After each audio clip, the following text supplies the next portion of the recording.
مشہور تیلگو یوٹیوبر ہرش سائی کے خلاف نارسنگی پولیس اسٹیشن میں ایک اور شکایت درج۔ متاثرہ لڑکی جس نے یوٹیوبر ہرش سائی کے خلاف جنسی ہراسانی کا مقدمہ درج کروایا تھا، وہ کل نارسنگی پولیس اسٹیشن میں ایک اور کیس درج کروائی۔ متاثرہ لڑکی اپنے وکیل کے ساتھ نارسنگی پولیس اسٹیشن آئی اور شکایت کی کہ ہرش سائی اس پر تشدد کر رہا ہے۔ متاثرہ لڑکی نے شکایت میں کہا کہ اسے میل کے ذریعے ہراساں و پریشان کیا جا رہا ہے۔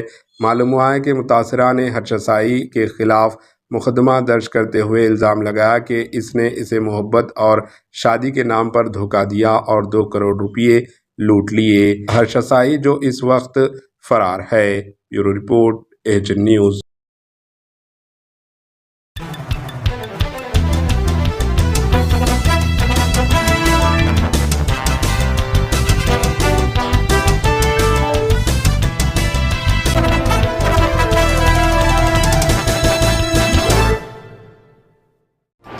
AHN نیوز کو لائک کریں، شیئر کریں اور سبسکرائب کرنا نہ بھولیں۔